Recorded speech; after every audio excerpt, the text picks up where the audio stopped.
Nora accidentally discovered that the vicious grandma was putting cheat sheets into her pencil case, and Nora immediately understood. It turned out that Nora was about to take an exam, and her grandma was afraid that she would get a good grade, so she deliberately put cheat sheets in Nora's pencil case, intending to frame Nora for cheating. However, Nora did not expose her grandma's conspiracy.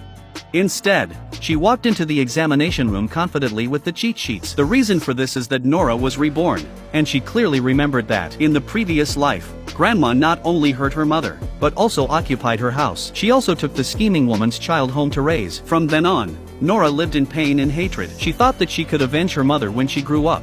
Unexpectedly, when Nora was not paying attention, her grandmother put a cheat sheet in her pencil case, causing Nora to be caught by her superiors during the exam. Not only did she lose the qualification to take the exam and miss the opportunity to work in a state-owned enterprise, but she was also blacklisted and could never work in a state-owned enterprise again in her life. Later, Nora was sold to an old man in his 50s by her grandmother. After suffering various tortures and abuses, she was admitted to the hospital. However, the cruel grandmother not only refused to treat her, but also discussed with her father to buy her a life accident insurance in an attempt to squeeze out her last bit of value. At this time, Nora was full of resentment. She swore that if God could give her another chance, she would make those who bullied her pay the price for it.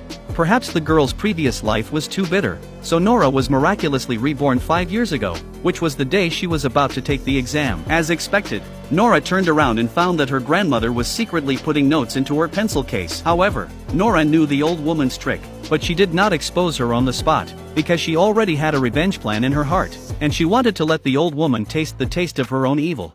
So in the exam the next day, Nora took the initiative to take out the notes and handed them to the invigilator. Because she had a subconscious memory, she knew all the test questions clearly. It only took 30 minutes for Nora to finish the whole test paper easily. The invigilator did not expect that Nora could finish the exam so quickly. When she saw Nora's test paper, she was shocked because she found that Nora actually answered all the questions correctly. For such a genius, it is exactly what she needs.